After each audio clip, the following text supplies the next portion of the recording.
Today, I have the pleasure to welcome Mr. Thom, who is the founder of EATS Groceries.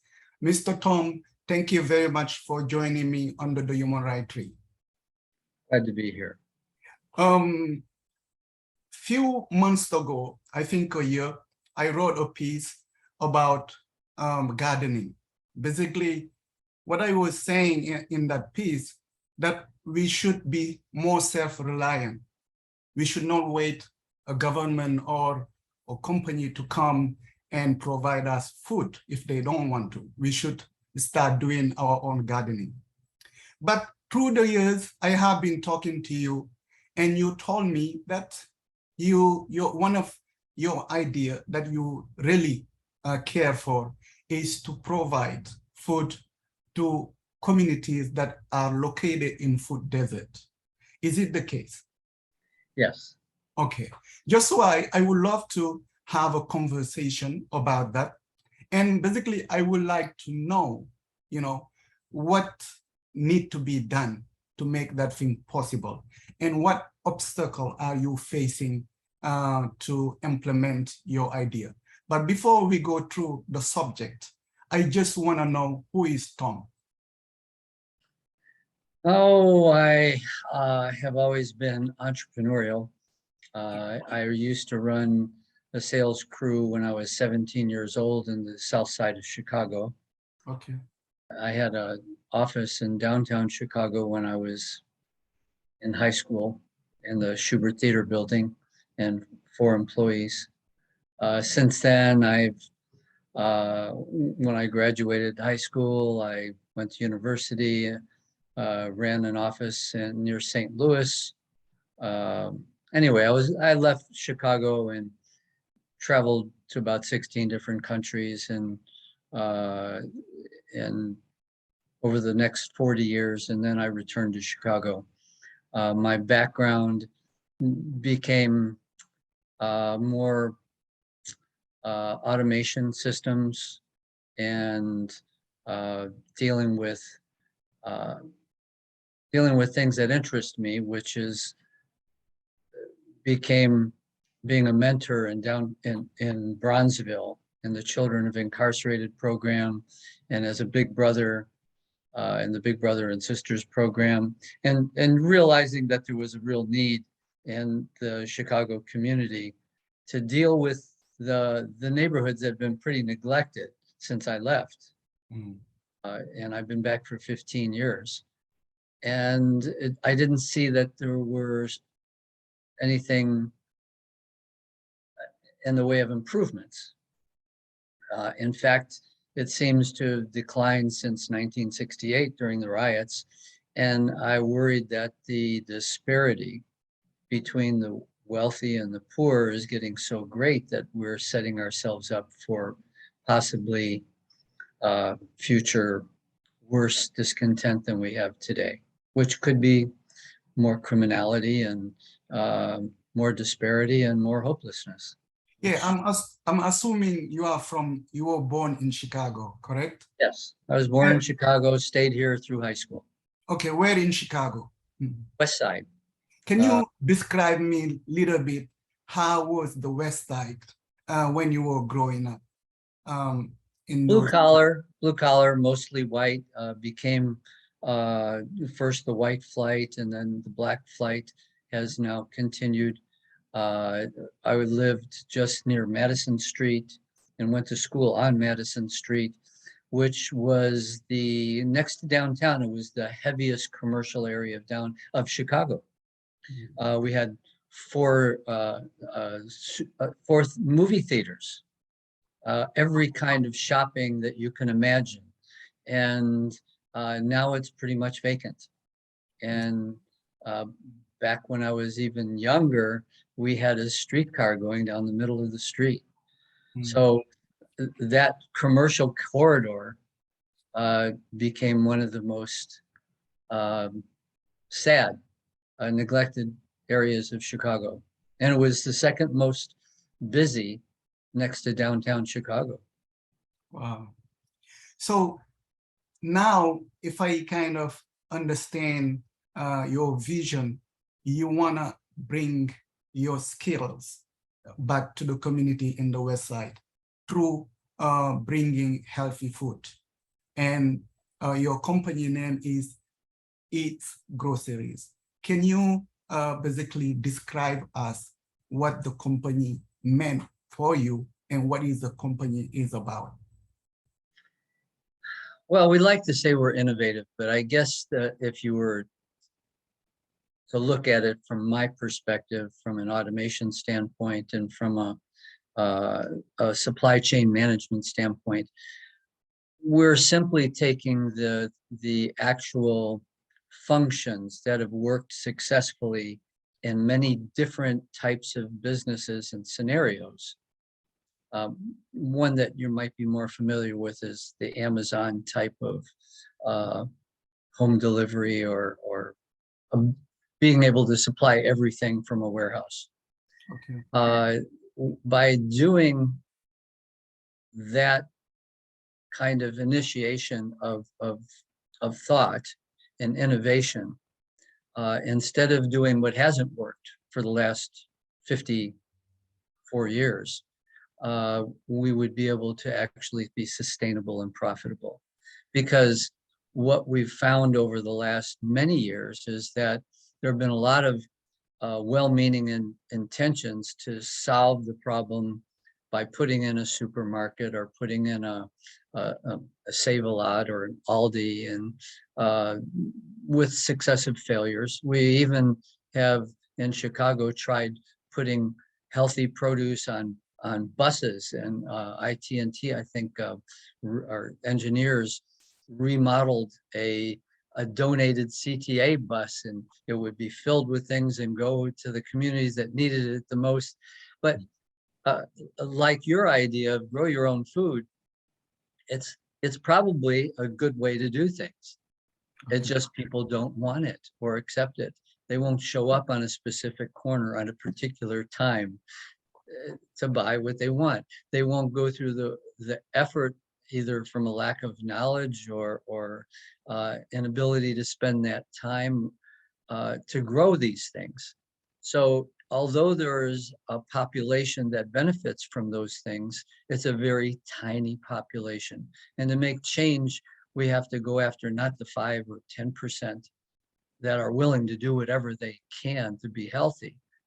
We have to deal with the majority. And the only way to do that is to have a supermarket selection that they can go to and find food at a reasonable price, that's healthy, that's easy to get to, and that works within their budget and their time frame. Okay. So that's what we had to do. In other words, we had to first study the problem, see what didn't work, and then look at all the resources in 16 countries I've been in, and steal the best ideas and put them into a solution. And that's what we've done. Okay. Basically, if I kind of grasp what you're saying, you have the idea, you have the idea over there. And the main purpose of that idea is to bring healthy food to those communities, if I'm not mistaken, through EATS. We kind of are aiming at changing the obesity level that's creating so many other diseases, and shortening, according to the University of Chicago, shortening lifespans in these communities of food deserts by up to 30 years of shorter life. Which to me is pretty embarrassing and unbelievable. Yeah. When you come up with the idea, I'm guessing you did have studies. You went to the communities and talked to people. Can you share about the outcome of those conversations and those exchanges and studies? Actually went even farther. I decided during the last recession to get an executive MBA from Loyola, so that my entire cohort team of MBA executives that were in the class, and we traveled to China and Vietnam and Italy as part of our study, and looking at different operations. And the professors, and all of them had to hammer sort of critique and or construct into a better form what the original idea was 12 years ago, which has now honed itself into a very tight, successful concept, theoretically. And so far, everybody we've discussed it with, including 3 of the managers in the attempts on the South Side, have all said that what we're planning is the right way to go. Okay, so what is the problem then? Why you cannot implement your ideas? Is it We've managed through community meeting okay? to get the public behind us. We've also been able to get 2 state senators, 4 state representatives, a U.S. representative, Danny Davis, Loyola University.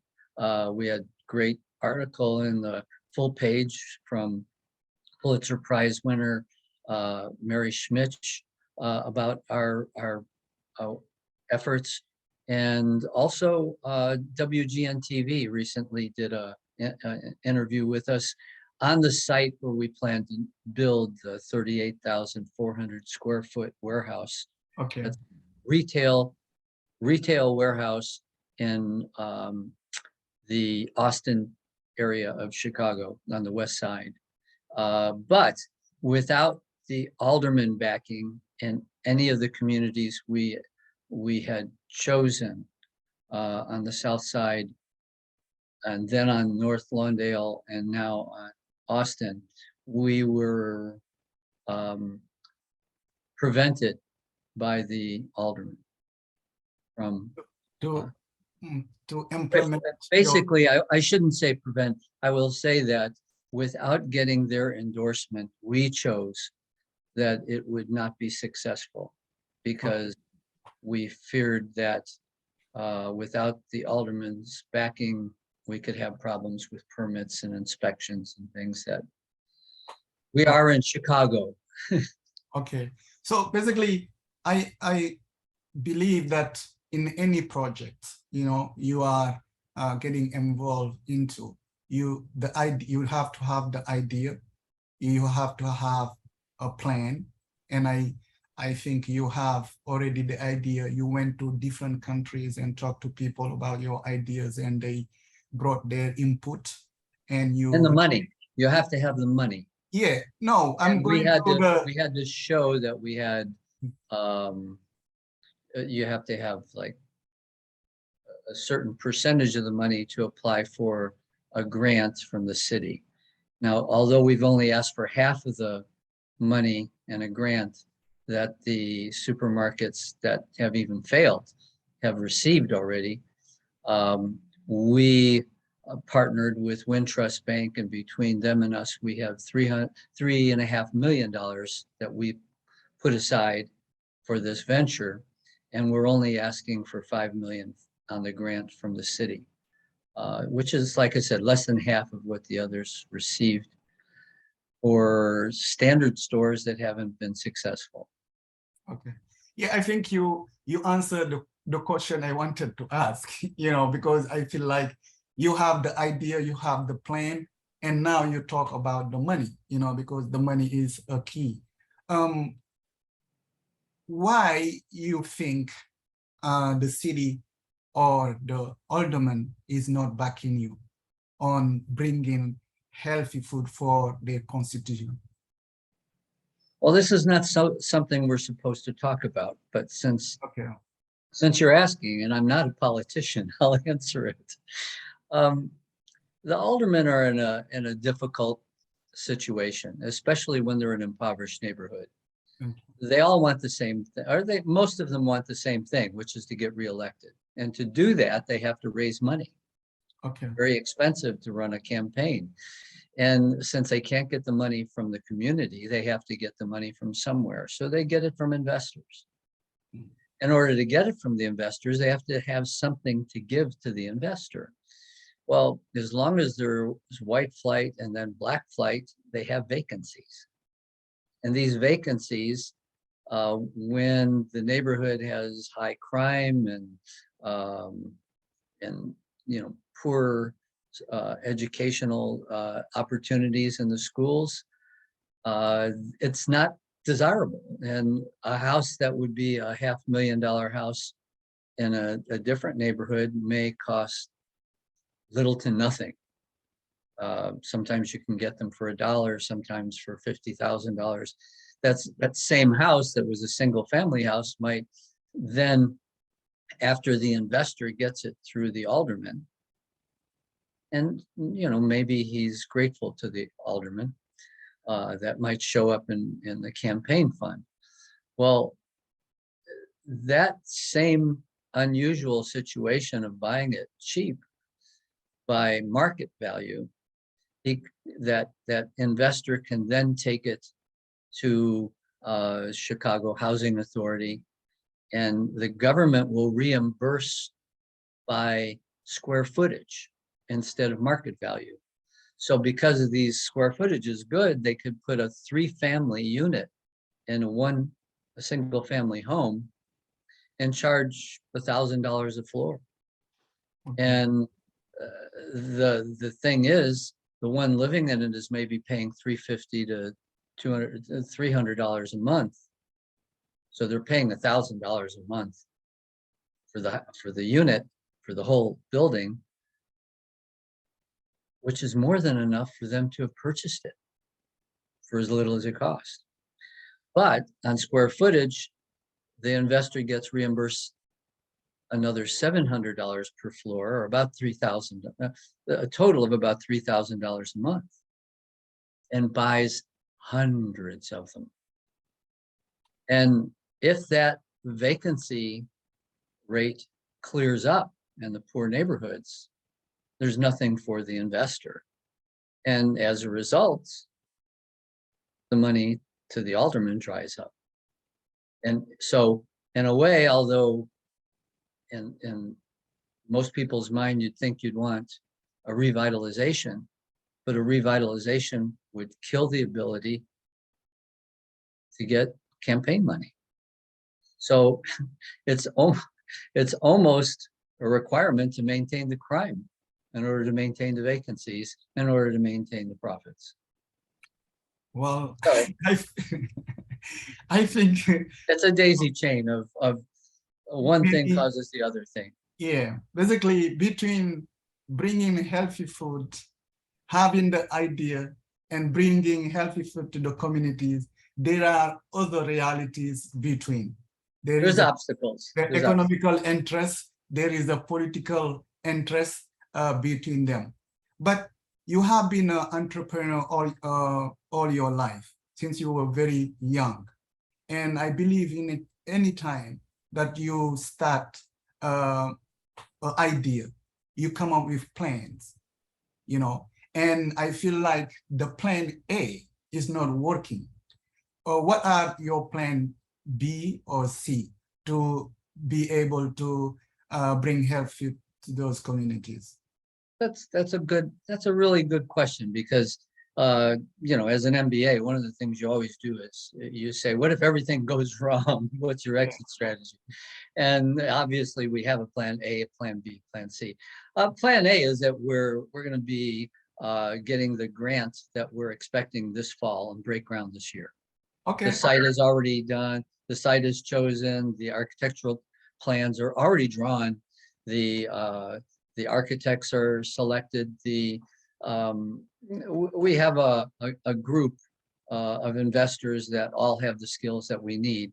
And one other obstacle, if we're dealing with reality, is because I'm the founder and main spokesperson, a lot of people look at me and think I'm white, and that doesn't go over as well in the Black community. They certainly don't have, they've heard people that look like me lie to them before. And what they don't realize is we're 80% minority and women owned, 80%. We have one member who qualifies as white, and then it isn't me. I qualify as Hispanic because my grandfather was born in Mexico, but he's formerly incarcerated and understands what life is like trying to get back up from a bad place. And he became a professor. He's now a lawyer. And he wants to help see other people have those opportunities. We have one woman who's maybe, yeah, well, she's classified as white, and that's it. But the reason she's involved is because as an artist, she's going to be encouraging our art gallery of local art to give people a chance at, like, in our community area of the building, to let people express themselves with some of their art. So that's it. The rest are, well, we have, everybody else is black. So what do you do? Because I feel like you're having the perception, the idea that maybe you are not accepted because of your color, of your race. But did you, what did you, and has somebody who want to achieve, who want to bring food to those communities, has somebody who have been doing a lot of volunteering work with a certain part of, with those communities.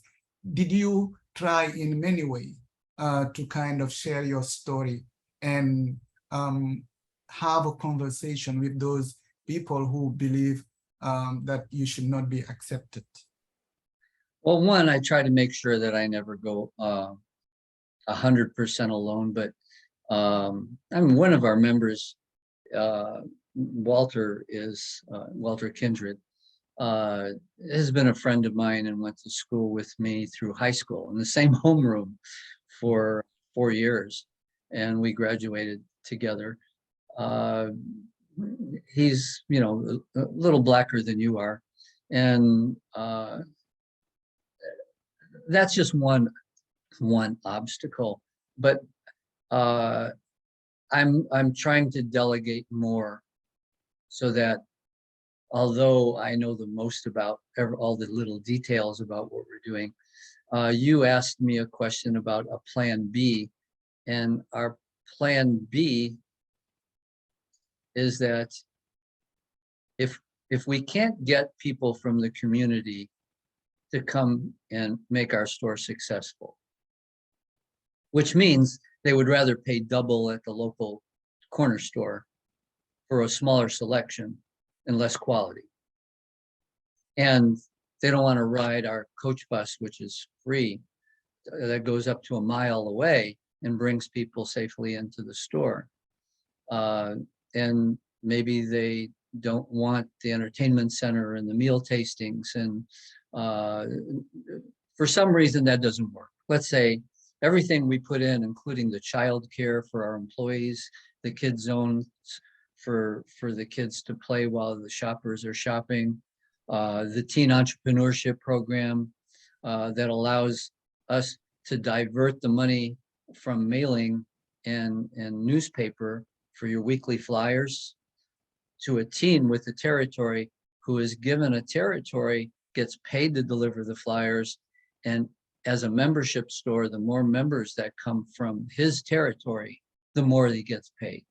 So if none of that works, all those incentives go away, then we'll simply turn it into a distribution center, and we'll, just like most warehouses, will make not the 2 or 3% that supermarkets make, but the 15% or so that warehouses make. And we'll still hire from the community. In fact, we're the only ones I know of. Even Barack Obama wouldn't sign a community benefit agreement, but we will. So we'll be hiring from the community, and we're a social enterprise with an intent and mission to deal with the awful embarrassing situation of childhood obesity that is shortening their lives. So that's our mission. And let's grant a little reality to also the publicly held companies that have tried and failed. They have a mandate that they are required as a public company to deliver the maximum returns to their investors. As a social enterprise, we're not required to maximize the investors. So we can consider the vendors, we can consider the employees, we can consider the customers, the environment, the neighborhood. That's all part of what you can do if you are declared and proven to be a social enterprise. I see. Basically, I think it will work if you put the work and the dedication. I feel like each community they desire healthy food. They wanna be have people who provide them jobs. I think there is not a community who will refuse that. But considering the fact you have the idea and you are expecting receiving the grant, when do you think you will be able to implement concretely your idea?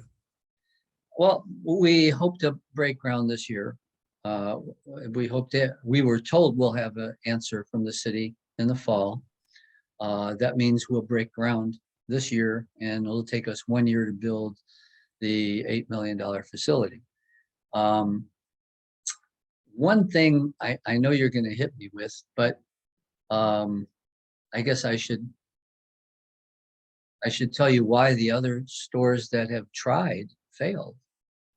Like, why would a store, here's what surprises people. Why would a store that, if you look at the Food Marketing Institute, the average supermarket brings in $575,000 per week in revenue? It's a lot of money. Mm-hmm. Maybe $29 million a year. But supermarkets have the lowest margins of any retail store. And they have the highest shrinkage, meaning theft. And supermarkets have the highest theft of any retail store. Now imagine what happens when you go into a community of impoverished, mostly impoverished. I mean, these communities aren't, one brush paints all. Some of them are not impoverished at all, but we need to cater to not just the ones who have money, but to everyone in the community. So the impoverished community is the majority. So if we don't allow them to prosper, then we can't succeed. So what happens is you have, during the pandemic, profit margins in supermarkets doubled from 1.5% to 3%. 3% total profit. The problem is that nationwide, the shrinkage also doubled from 1.4 to almost 3%. So now you go into a community of, primarily impoverished people, and the shrinkage wasn't 3%. It's more like 7%. Well, that's 4% more than average. And you have 3% profit. So you have to subtract the 4% from the 3%, which means you're losing 1% on $29 million a year. Do you stay? So you want to get angry with Aldi or Save-A-Lot or Jewel, or that sold out after 1 year, less than a year, the University of Chicago, or Whole Foods that sold out first to Amazon, and then Amazon decided after another 4 years to close. And then Mariano's sold out to the biggest chain in the United States, Kroger. And after Mariano sold out, he said in his interview that it's a model that's obsolete, that the old grocery store model in retail just obsolete, doesn't work anymore. So retail is closing nationwide, and it has been. So we had to consider the realities, not what old guys like me prefer, for our shopping. We have to go by what reality is. There's people, to the younger people, don't even cook. They use their oven for, storage, and they order their breakfast, lunch, and dinner. There's a whole different trend, and you have to accept reality and not keep wishing for things to stay still or go backwards. Now, we are backward because before you even knew about this, my grandparents used to go to the store or give me a note, and I could hand it to the grocer. He would go get everything, put it in a bag, and hand it to me. And I take it home. We do the same thing. They go to a touchscreen. It's all concierge service. They order everything they want with a customer service rep. Our warehouse is picking and packing everything for them while they shop. And we hand it to them when they're ready to go. After they go to the entertainment center and have their meal tastings, it's backward maybe 60 years ago, but it's the kind of customer service that used to exist before today's people knew there was a history of customer service. So you bring in the old ways back, old ways of shopping back to modern times. You mentioned something that is very important. You say in many members of the community, they have their culture of food. There is the McDonald's and pre-cooked foods that they like. They grew up eating those kind of foods. How are you going to change that mentality? That is the biggest challenge, and we have a very good solution for that. Okay. First of all, realize that most of our customers are going to be shopping with link cards, which is food stamps. 70+% of our customers will be, and which means they have money and they're spending it. But if they're paying double for things, they're not getting enough, because half of their purchasing that they could have had is being wasted by buying from a corner grocery store or a gas station, convenience store. So what we do is a few things. We're talking about good people. We're talking about people who have a conscience, and maybe they just don't know certain things. But when they're buying something on our screen that's particularly unhealthy, they're going to see a red to green meter along that selection. And alongside of it, they'll see a suggested substitute that's in the green. They can pick either thing.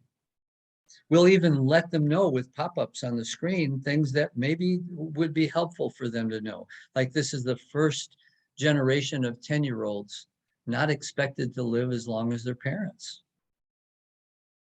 That there's up to a 30-year lifespan difference between zip codes in Chicago. These are things that make people think, because we have smart people. They just don't have all the facts. And then when they go to the meal tastings, we have 4 different demonstration meal tastings, meaning there's a meal that they get a little taste of. One of them is just diabetic meals. Another kiosk is just diet meals. And the other 2 are rotating ethnic meals. So as members, they get to taste each of these things. They see how it was prepared. They see what it costs per serving. And just like the high-priced mail-to-you kits like Home Chef, and there's now a whole plethora of places you could order kits, and all of it's there with the recipe and all the ingredients, are all chopped up and everything's ready. And all you have to do is assemble it. And they can put in their link card or debit card, credit card, or reloadable cash card. And they could say how many servings they want, but there's no risk because they know what it costs per serving. They taste it first. And just because it's good in nutrition, that doesn't dissuade them. Mr. Thom. So we don't preach nutrition. We just say, here's a good deal, taste it. If you like it, buy it.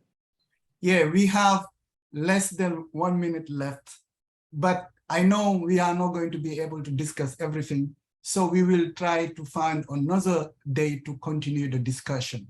I would like to learn more and follow up your project. And I hope one day you will be able to bring your dreams and your idea into reality in those communities so they can have healthy food.